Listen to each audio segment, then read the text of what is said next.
caíram. E José disse aos seus irmãos: agora cheguem perto de mim. Eu estou lendo e já estou dando alguns detalhes linguísticos, porque essa é uma outra expressão importante para eles. Lembra-se que eles não podiam sentar juntos. Os egípcios sentaram na mesa, José sentava em outra, e eles, como hebreus, sentaram em outras, em ordem de idade. A expressão chegue para perto de mim, aparentemente seria uma total quebra de protocolo. Então aqui há uma ruptura cultural, mas é visível pela expressão que ele vai usar, cheguem para perto de mim. É única, não é tão comum assim quanto a gente imagina que seja, mas é o oposto da atitude dos egípcios, que jamais poderiam se misturar. E José estava entre eles, né? Primeiro ele era separado porque ele era o grão-vizir, o homem era o primeiro-ministro.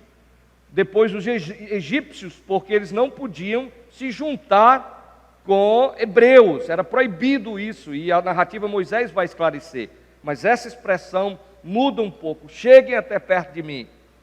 E eles chegaram. Então ele disse: eu sou José, o irmão de vocês, que vocês venderam para o Egito. Agora, pois, não fiquem tristes nem irritados contra vocês mesmos por terem me vendido para cá, porque foi para a preservação da vida que Deus me enviou adiante de vocês. Aqui é só esôfago, viu? Esofagite. E eu esqueci de comer alguma coisa quando saí de casa, e a bicha começa a cuspir ácido. Desculpa. Porque já houve 2 anos de fome na terra, e restam 5 anos em que não haverá lavoura nem colheita. Dá uma informação rápida. 2 anos, 7 já se passaram de plantação, de bonança, né? A época boa, agora já estamos no outro período de 7, 9 anos. Somado com toda aquela de 17 até agora, José está com 39 anos, 22 anos depois, porque ele passou 2 anos esquecido na cadeia. Só para vocês situarem na cronologia, não é um menino mais, não é fácil reconhecê-lo, não é aquele garoto de 17 anos, é um homem de 39 anos, um homem que deve ter toda a sua cabeça raspada, todos os pelos raspados, do corpo inteiro, porque os egípcios eram meio... problema deles, né? Porque já 2 anos de fome, restando lá o verso 6, e ainda 5 anos em que não haverá lavoura, Deus, versículo 7, me enviou adiante de vocês para que fosse conservado para vocês um remanescente na terra e para que a vida de vocês fosse salva por meio de um grande livramento. Assim também foram vocês, não foram vocês, verso 8, que me enviaram para cá, e sim Deus, que fez de mim como que um pai de Faraó e Senhor, Adon, aquela palavra lá do Adonai, Adon, Senhor de toda a sua casa, e como governador em toda a terra do Egito. Voltem depressa para junto de meu pai. Olha aí o gatilho sendo conectado bem no meio. E digam a ele: assim manda dizer o seu filho José. Qual é a primeira palavra que José manda dizer a Jacó? Deus. 22 anos sem contato, sem nada, mas a primeira palavra que ele evoca é: Deus me pôs por Senhor em toda a terra do Egito. Venha para junto de mim, não demore, o Senhor habitará na terra de Gósen, e estará perto de mim, o Senhor, os seus filhos, os filhos dos seus filhos, os rebanhos, o seu gado e tudo que lhe pertence. Ali eu o sustentarei, porque ainda haverá 5 anos de fome, do contrário, acabará empobrecendo o Senhor, a sua casa e tudo o que lhe pertence. José continuou: eis que vocês mesmos estão vendo, e meu irmão Benjamim vê também, que sou eu. Outra parte temática: meu pai, diga meu pai é vivo, meu filho é vivo, e agora outra temática, eu sou José, eu sou José. Isso é importante, só estou destacando porque vocês vão perceber já já. E aí ele diz, de novo, que sou eu mesmo que está falando com vocês. 13, anunciem a meu pai toda a minha glória no Egito, prosperidade, e tudo que vocês puderem ver. Vão depressa e tragam meu pai para cá.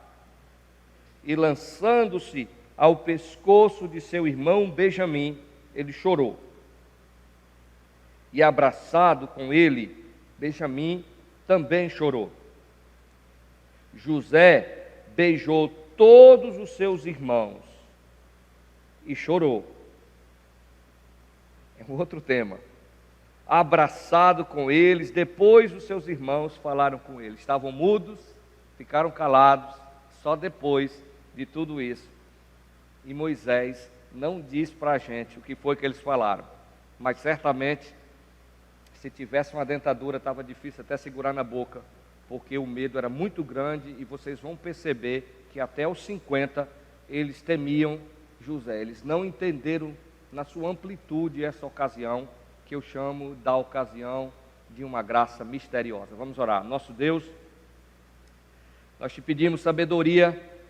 Nós lemos, o texto não é tão complexo, é simples. Permite-nos aplicar um pouco daquilo que está aqui, trazer grandes lições para mim, para o teu povo, para esta igreja, para aqueles que estão nos ouvindo. Nós choramos agradecidos em nome de Jesus. Amém. Então, eu nem vou precisar situá-los. Eu preguei domingo passado, não foi? Preguei domingo passado, então vocês estão mais ou menos inteirados aí nessa transição do que está acontecendo. O capítulo 43 e o 44, especialmente o 44, é o clímax para mim da narrativa do 37 até o 50 de Gênesis. Porque é exatamente aqui que vai ter, no 37 você tem a separação dos irmãos, vocês vão ver que José é vendido como escravo, e no 37, que ele é separado, ele volta a se unir novamente, no 42, 43, e aqui no 44, é o pico da narrativa, vocês vão perceber, porque é daqui que a atitude de Judá, a atitude dele faz com que José apresente um grande quebrantamento, que José então se revele a eles, e naquele momento José entenda que alguma coisa aconteceu na vida dos seus irmãos.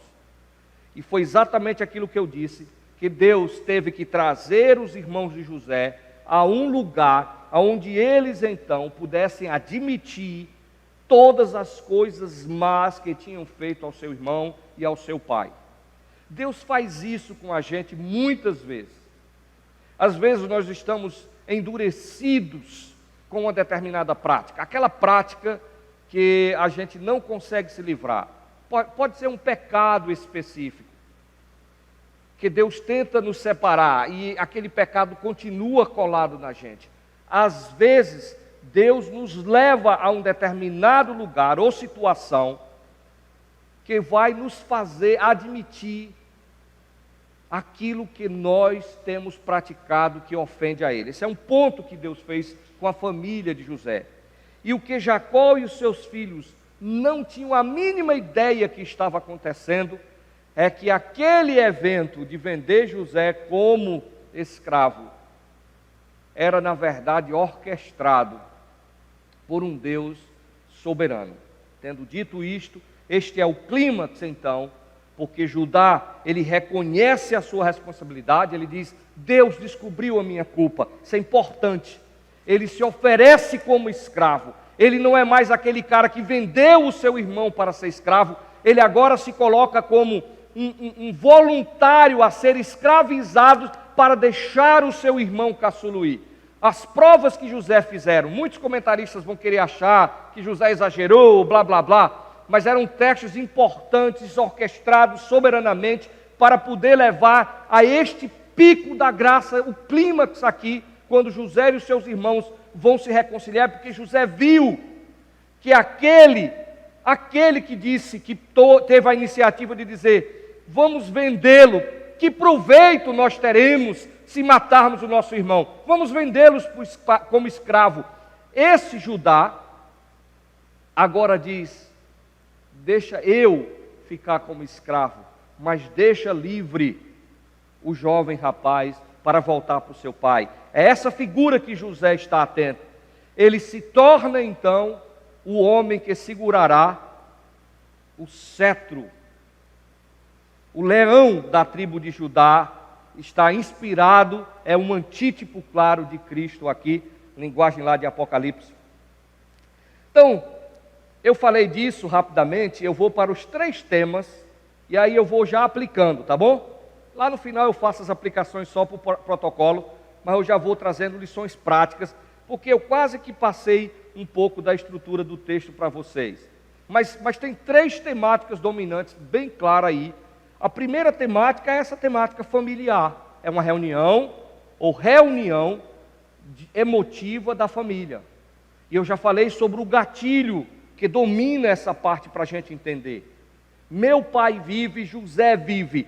Dentro dessa narrativa é que vai acontecer esses 2 gatilhos, acontece todos esses detalhes. Então esse é o primeiro tema, o tema da reunião familiar. Estão preparados? Então rapidamente eu vou tratar desse tema. Olha o texto lá comigo rapidamente, só para a gente passar alguns pontos. Olha como José vai ter uma atitude super interessante. Eu sou José, eu sou. Enquanto ele fala, os irmãos estão totalmente atônitos. Eles estão atônitos, por quê? Porque é nesse momento que a tentação toma conta de nós. Você não tem a mínima ideia, às vezes. Quer conhecer a pessoa? Coloca poder na mão dela. É claro que eu já falei sobre o invejoso, né? Quando alguém prospera, o invejoso é uma desgraça. Por quê? Porque ele começa a dizer que a pessoa mudou. Ele para de falar com você, ele fica olhando com você atravessado, e depois sai falando mal, tentando lhe queimar, e dizendo: está todo besta. Sabe por que é isso agora? Está se achando, está com o rei na barriga. A pessoa é a mesma, é o invejoso que não sabe lidar com a prosperidade alheia. Ele é bonzinho para chorar com os que choram, mas ele é terrível em se alegrar com os que se alegram. Diga que passou num concurso para algumas pessoas e você vê logo que a boca entorta, né? Ela fica com a boca torta já. Inveja total. Mas aqui, diante do que eles fizeram com José, em nenhum momento José vai se imiscuir de deixar claro que eles foram culpados. Eu sou José, aquele menino que vocês venderam. Sou eu mesmo, vocês me venderam.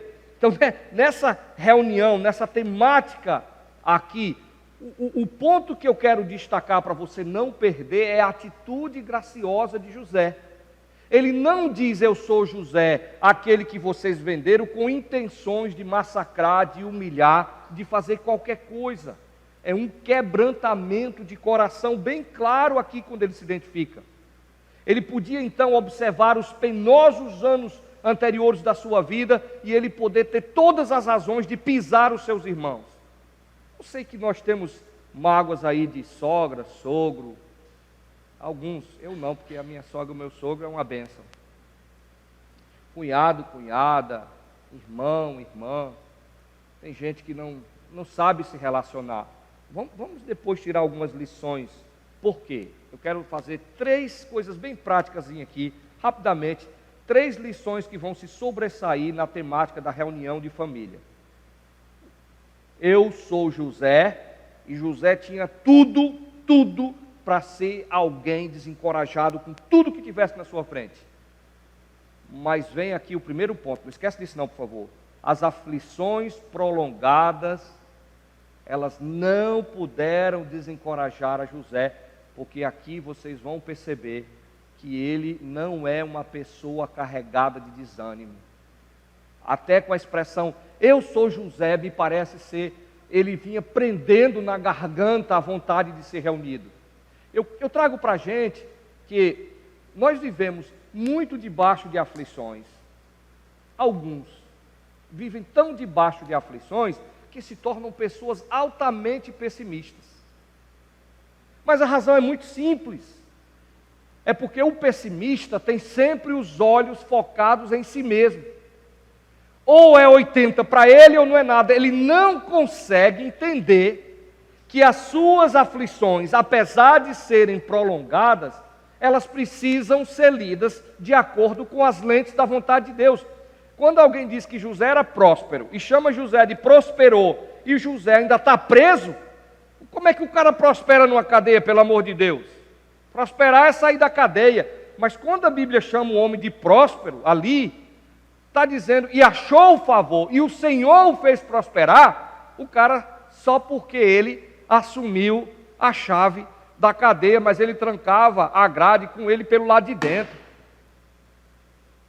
É muito diferente da gente. Muito diferente. As aflições prolongadas é tanto desânimo que, mesmo diante das gotas de alívio da graça que chega até nós, algumas pessoas não conseguem enxergar o quanto Deus está atento e favorecendo a eles. Ou eles têm tudo o que eles querem, ou eles não reconhecem, são cegos diante do fato de que Deus jamais nos colocará em um lugar onde nós não podemos servi-lo. Ele estava preso, mas estava servindo. Por isso diz, achou favor, achou graça. O Senhor o fez prosperar. E a gente não sabe por que a gente continua debaixo da aflição e prolongada. Uma das razões é que nós não sabemos reconhecer ou olhar as ações de acordo com a lente da vontade de Deus. Nesse tema familiar aqui, tem outra coisinha que sobressai, né? Os irmãos ficam paralisados e mudos, mas é interessante a atitude de José quando ele diz assim, no verso 4, cheguem para perto de mim, vem para perto de mim. Ali nós temos uma coisa bem simples, é que as lembranças desagradáveis não derrotaram a José. Ele não se deixou derrotar pelas lembranças desagradáveis. Ele não alimentava esse tipo de amargura. Eu não sei se eu me pareço com José, eu não posso dizer nesse caso. Eu sei que eu não sou peça boa, não. Mas eu acho que aqui era uma boa chance de pegar os infelizes e cortar a cabeça e fazer um amontoado para dizer, nunca mais vocês vão levar ninguém como escravo. Eu não sei se a gente faria isso. Eu acho que não, porque eu quero tão bem aos meus irmãos, à minha família. Nós somos uma família bem estranha. Um bando de calom, falando em alta voz. Chibe é uma bagunça do tamanho do mundo. Mas José, ele não deixa que essas lembranças desagradáveis derrotem a ele. É impressionante como muitas pessoas são derrotadas aí. Você e eu, nós escolhemos muitas vezes coisas que nos transformam em reféns. Somos reféns do passado, deixa aqui um trauma, o que quer que seja, uma amargura, e fica direto naquela lista. Eu tenho medo de gente que tem aquela lista. Tem uma lista má, no racismo a gente chama de lista negra, mas é racismo puro, né? Por que é negra? Porque não é branca, né? Mas a gente chama de lista negra, ovelha negra, lista negra, tudo é racismo mesmo, não tem jeito não. Mas naquela lista ruim, lista de coisa ruim, tem gente que você vai conversar e ela vai logo metendo a mão na coisa e vai tirando aquela lista de coisa ruim. Tem até data. Ainda bem que a minha esposa não faz isso não, viu? Muito obrigado. Ela não faz isso. Mas tem mulher que faz. Tem mulher que não consegue entender que as suas lembranças desagradáveis acabam por torná-las reféns. Elas não conseguem perdoar, elas não conseguem voltar a se relacionar, porque elas não entendem que são prisioneiras ou prisioneiros de lembranças passadas, ou de atos e coisas passadas. Então aqui tem uma maravilhosa lição. Não precisamos ser derrotados por nossas lembranças. Por isso José diz, chega aqui perto de mim, aproxime de mim. Geralmente é quebra de protocolo, mas José dá uma ordem, aproxime-se, cheguem perto. Não fui derrotado por mágoas, amarguras e lembranças ruins. É impressionante como existem pessoas que são reféns desse tipo de lembrança. Muitos precisam de tratamento, é verdade. Mas é necessário se livrar dessas coisas.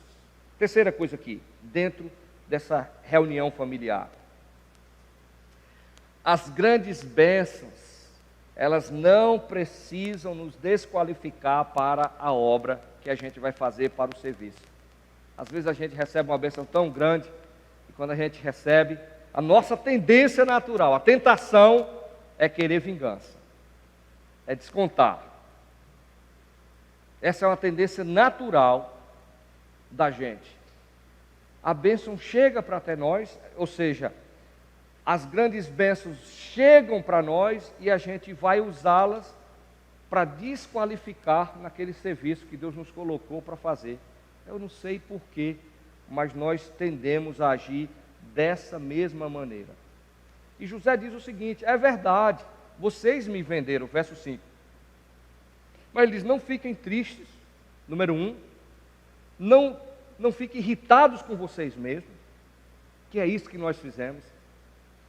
Que negócio é esse que nós fizemos? E ele continua: só porque vocês me venderam, eis aqui que tem algumas verdades que eu preciso passar para vocês.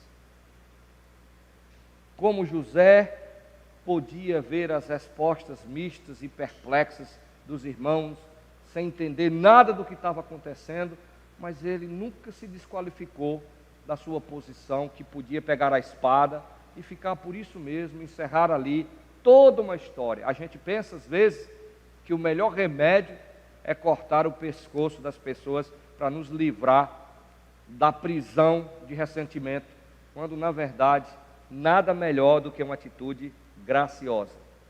Deus anulou a atitude odiosa dos irmãos e transformou essa atitude em graça. Terminei essa primeira parte. Tem um segundo tema, rápido, versículo de 5 a 9, que eu quero falar com vocês. Se vocês olharem direitinho, ele vai dizer, nesse segundo tema, eu chamo de a providência soberana de Deus.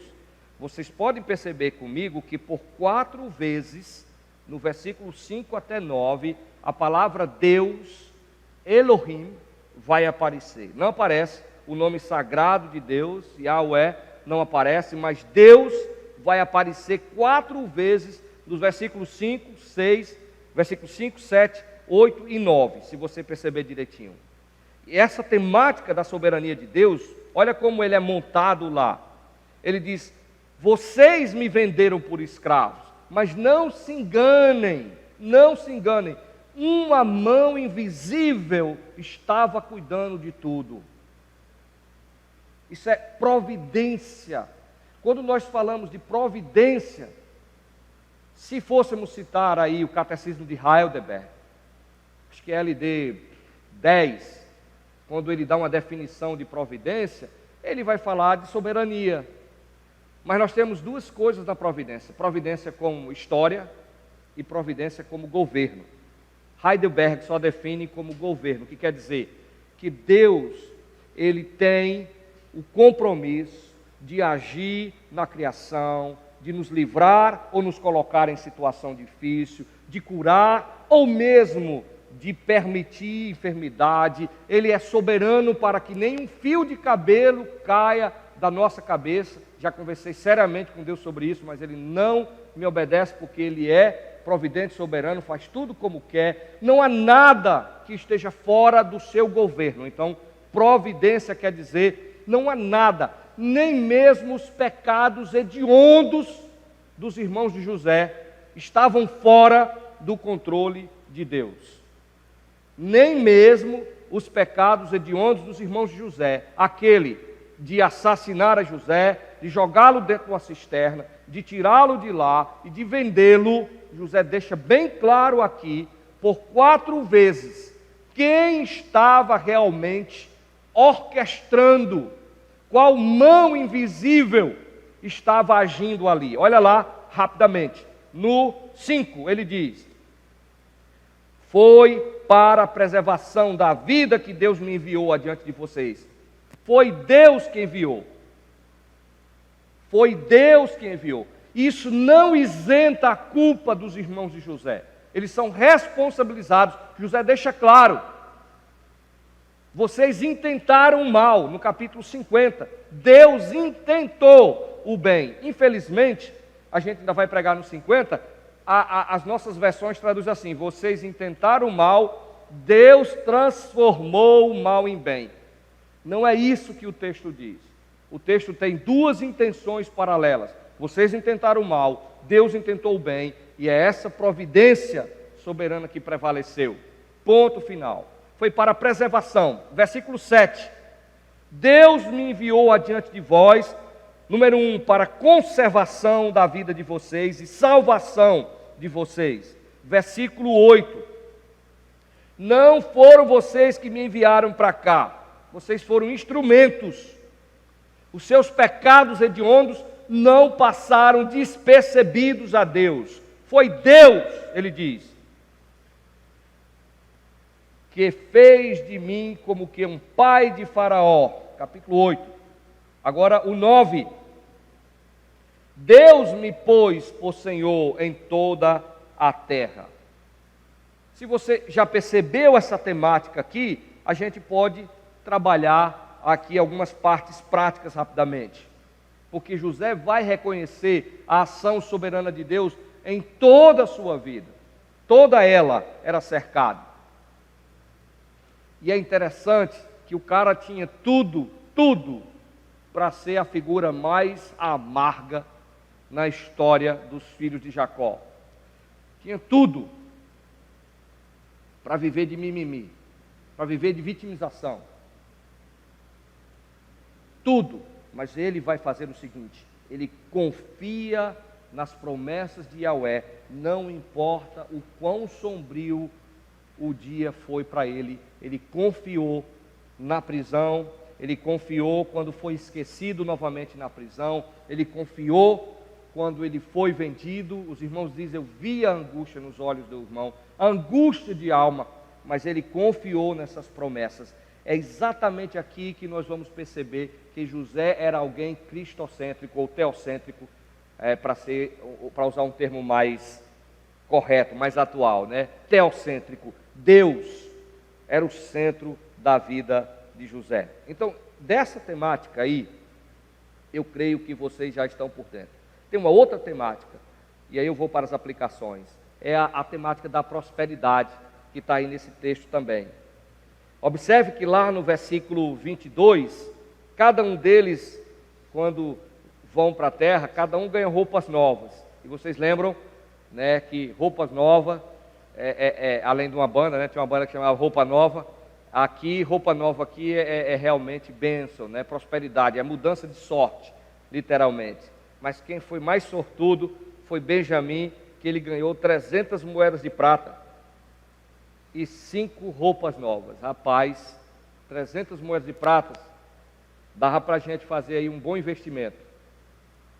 Então ele se tornou, né, instantaneamente alguém muito rico. Depois você dá uma pesquisada sobre o valor de 300 moedas de prata e você vai entender aí. Se pudéssemos colocar o valor, vai dar para ele viver aí a vida boa, comprar uma boa casa, fazer boas aplicações. Mas eu quero ir para um tema um pouco mais delicado. De novo eu quero voltar para algumas frases que o texto vai apontar. Observe que José vai dizer o seguinte: Deus me fez como que pai de Faraó, Deus me fez o Adão, a autoridade, o Senhor sobre a terra, eu sou o governador. E José se arrisca no 13 e diz assim: anuncia a meu pai toda a minha glória. Vamos voltar para o tema da prosperidade um pouquinho. Vamos voltar só um pouquinho. Primeiramente, ela é sempre importante lembrar que a prosperidade do ímpio é a coisa mais fácil que tem na vida.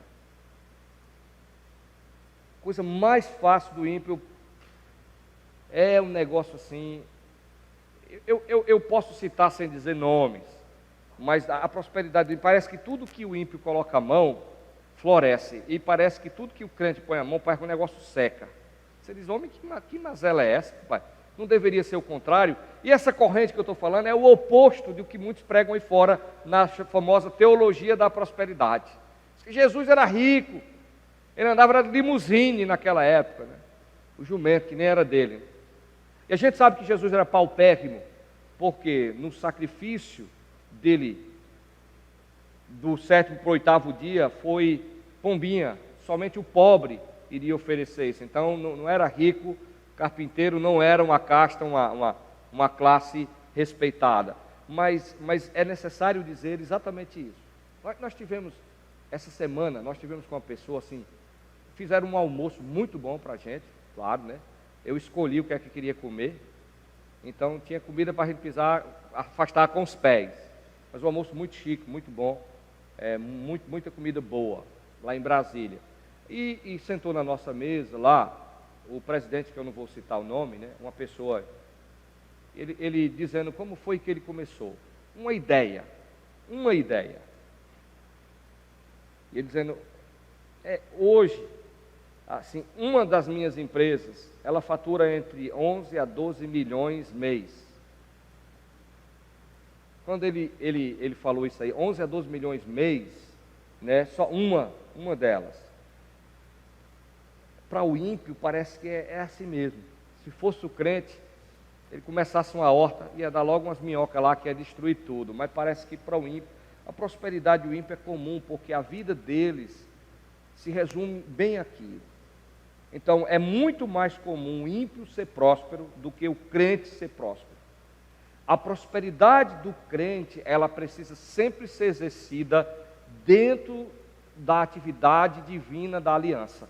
Se você quer ser próspero e você não tem o espírito excelente de Daniel, pode ter certeza que ou você não vai ser próspero, certo? Porque você é gente boa, mas você não vai ser, ou se for, o grande risco é de você se perder.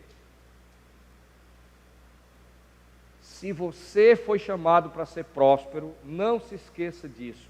A prosperidade de José, ela vai aparecer na temática 1, dentro do contexto da aliança divina. A atividade divina da aliança é o que vai transformar um crente em alguém próspero. E essa prosperidade nem sempre é aquela comum que a gente vê. Porque José é chamado de próspero, mas onde é que ele está? Está na cadeia. Claro que ele está lá numa posição melhor, o que indica que prosperidade parece que é nivelada, né? Aquilo que talvez aqui temos muitas pessoas prósperas, mas eles estão medindo a prosperidade deles pela prosperidade do ímpio fora da atividade divina da aliança. Estão me entendendo? Eu estou falando grego? Lális Atenelém? Estou falando grego? Acabei de falar. Então, veja aqui, segunda coisa aqui que é importante. Na vida de José aqui, e vocês vão perceber, na vida de Benjamim, e vocês vão perceber na mudança na vida de Judá, que vai receber o cetro, é a bênção que Jacó vai dar, é muito importante ver que é sempre o resultado da atividade divina trabalhando o caráter, a retidão da pessoa. Isso é importante. Por que eu estou dizendo isso? Alguns de vocês sonham em ser prósperos. Beleza, a gente precisa de gente próspera. Queremos que você seja próspero. Mas que a nossa prosperidade, a minha e a sua, seja uma prosperidade pautada dentro da atividade divina da aliança e também dentro da atividade divina do nosso caráter, Ele trabalhando no nosso caráter.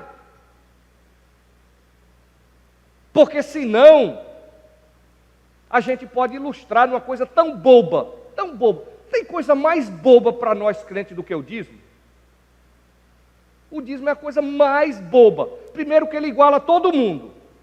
Somos todos iguais. Não importa se você ganha 20 mil, 30 mil, 40 mil, ou se você ganha um salário mínimo, ou se você ganha menos do que isso. No final das contas, eu não posso dizer, eu sou mais importante do que você, porque eu contribuo com mais. Deus igualou todo mundo, que é 10% e acabou. Mas é externo. Eu posso dar aqui, vir aqui à frente e dar o meu dízimo para todo mundo ver. Eu posso fazer tudo isso e é algo externo, altamente mecânico. Eu só não quero que ninguém desconfie que eu não sou dizimista, eu dou alguma coisa, eu finjo que eu dou, ou o que quer que seja. É externo. O que é mais difícil é o caráter. O que é mais difícil sou eu lá no meu quarto, eu no celular, eu no computador, eu viajando. Isso é que é difícil. Então a prosperidade cristã, que é rara, ela precisa da atividade divina no caráter, como aconteceu com vários homens de Deus. Abraão era muito rico, Isaac era muito rico, Jacó muito rico, José muito rico, os seus irmãos muito ricos. Sadraque, Mesaque, Abednego, os nomes babilônicos de Azarias. Me ajuda aí o nome. Me ajuda aí, as crianças sabem. Misael, Ananias e Azarias? Acho que é, né? Ou eu botei Ananias no lugar errado? Esqueci. Só quero chamar o homem pelos nomes pagãos. Continuando aqui então.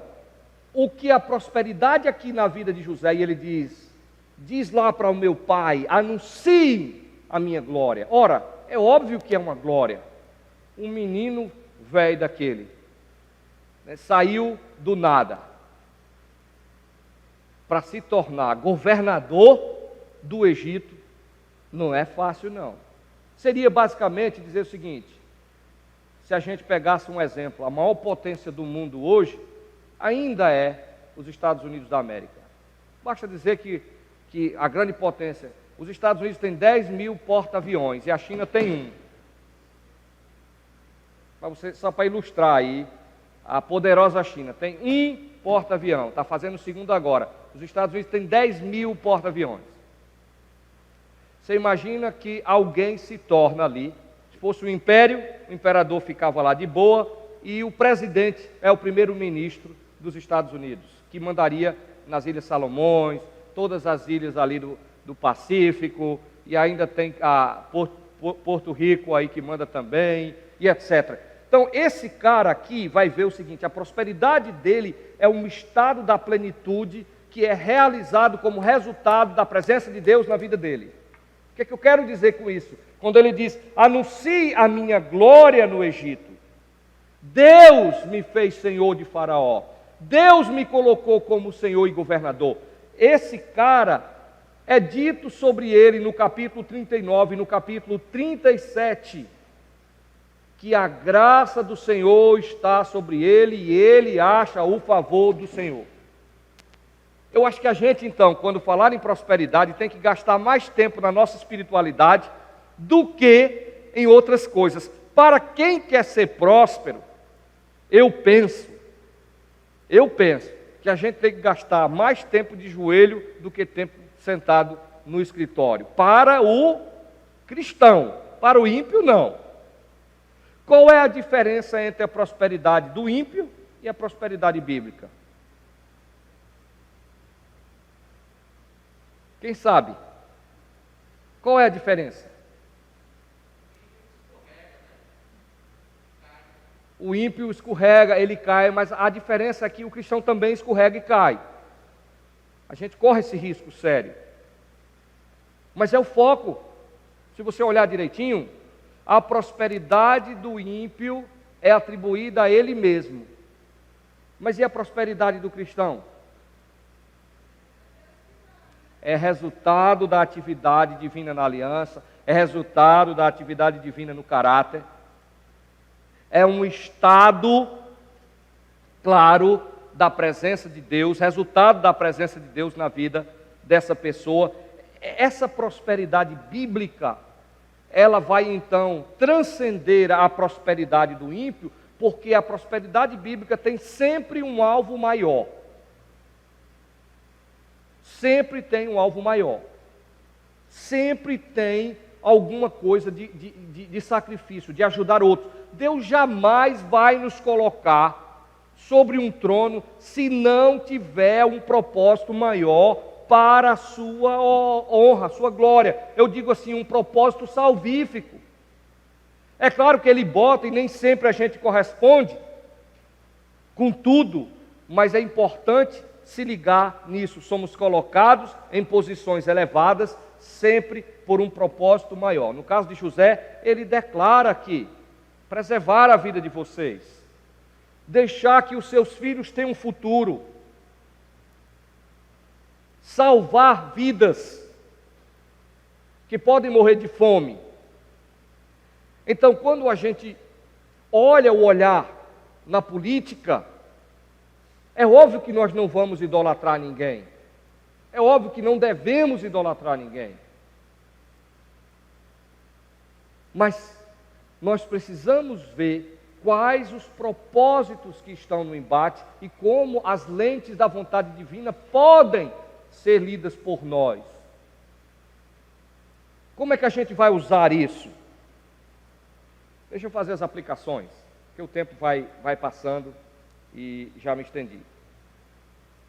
Primeiramente, diante de tudo isso que a gente viu aqui, no capítulo 45, conforte-se, Deus tem nossas vidas em suas mãos. Eu poderia dizer como Isaías: aquietai-vos e sabei que eu sou Deus. Ele é tão soberano, que ele pega os pecados dos destruidores e faz destes pecados os meios de libertação dos próprios destruidores. Vocês estão entendendo o tamanho da graça? Os caras praticaram um pecado hediondo, vendendo o seu irmão. Deus pega os pecados desses destruidores, usa para depois salvar os próprios destruidores. É isso que está no texto do verso 5 ao verso 9. É isso que está lá no capítulo 50. Vocês me venderam como escravos, mas foi Deus que me enviou adiante de vocês. Sabe para quê? Para preservar a vida, para garantir a vocês que a sua descendência sobreviva e para salvar vidas. No caso aqui ele está falando da grande fome. É a mão de Deus que direciona toda a confusão da culpa humana em uma última análise em direção de um objetivo único que eu não entendo, mas a gente pode chamar de graça maravilhosa. Aquietai-vos e sabei que eu sou Deus. Como a gente questiona Deus? Como é fácil a gente se desesperar? Mas tomara, para usar um termo árabe, né? Oxalá, ou o termo para prosperidade, Ixalá, nós pudéssemos entender que esse nosso Deus tem as nossas vidas em suas mãos. A gente não pode entender tudo. A gente tenta explicar, ele não perderá tempo para nos responder. Mas no final das contas, podemos ouvir, mesmo que baixinho, ele dizendo: aquietai-vos e sabei que eu sou Deus. Essa é a graça. Conforte-se. Deus nos tem em suas mãos. Segunda aplicação. Aqui nós temos um incentivo de poder confiar em um Deus que é soberano e bom. Isso é importante. Por quê? Nos últimos 22 anos, na vida de José, duas verdades se sobressaíram e prepararam José exatamente para esta resposta aqui. Já imaginou? O cara injustamente sendo seduzido por aquela peste, a esposa de Potifar, querendo deitar-se com ele, insistindo, e ele esperaria certamente uma recompensa. Nós esperaríamos. E aí ele foge dela, e o que é que acontece? Ela acusa, o cara é preso. Eu estaria reclamando com Deus ali, à torta e à direita, dizendo, mas aí o que é que eu ganho? Antes eu tivesse deitado com aquela mulher lá, tinha jogado a vida toda, que se estoure. O que é que adiantou? O que é que adiantou? Eu perdi meu emprego, mantendo um caráter, a retidão. Eu perdi meu emprego porque eu não caí no assédio daquele patrão. Que vantagem eu tenho? Os últimos 22 anos da vida de José deu a ele duas verdades. A primeira é essa, eu já falei, Deus tem nossas vidas em suas mãos, ponto. A segunda verdade, Deus claramente intentou tudo e preparou tudo para o nosso bem, mesmo que eu não consiga explicar, mesmo que eu ache que é mal, mesmo que eu não entenda a circunstância que é difícil. Eu não sei porque eu passei fome, eu não sei porque eu passei por essas dificuldades, eu não consigo explicar. Somente o tempo de José aprendeu, mas durou 22 anos. Aí vem você, com sua vida estilo cartão de crédito, que a conta nem chegou, você compra no espaço para pagar 40 dias e já quer o produto imediato. Ah, peraí, meu amigo. 22 anos para que essa resposta fosse materializada na vida de José. Deus tem a minha vida nas suas mãos. E 2, eu sei que Ele é bom. Amém? A gente precisa lembrar disso constante. Então, não estranhemos os altos e baixos nas nossas vidas. Deus sempre tem um propósito para elas, porque Ele é bom. Às vezes, Ele nos leva ao limite do precipício, que é para perceber exatamente que a nossa vida é efêmera, passageira, usar um termo mais simples, frágil, mas que a gente precisa dele. E eu termino com uma frase que vocês já conhecem. Os caminhos de Deus são enigmáticos, os caminhos de Deus são profundos, mas Ele jamais nos colocará em um lugar aonde nós não podemos servi-lo. Qualquer outra coisa é desculpa. Não tem desculpa para isso. Deus só nos colocará em lugares que nós podemos servir, seja na prisão, seja onde for, temos condições de servir. Se isso não acontecer, não é culpa dele. Não adianta fazer biquinho para Deus. A gente faz, mas não adianta. Amém? Então que essa graça maravilhosa, essa que trouxe para nós o nosso Senhor e Salvador, que como Judá se ofereceu como substituto para se tornar escravo no nosso lugar, é a linguagem de Filipenses capítulo 2, creio eu que é um eco desse texto de Judá, e também acontece lá em Apocalipse. Ele se ofereceu como sacrifício por nós, e Ele morreu no nosso lugar, e o seu sacrifício foi aceito. Que Deus nos abençoe.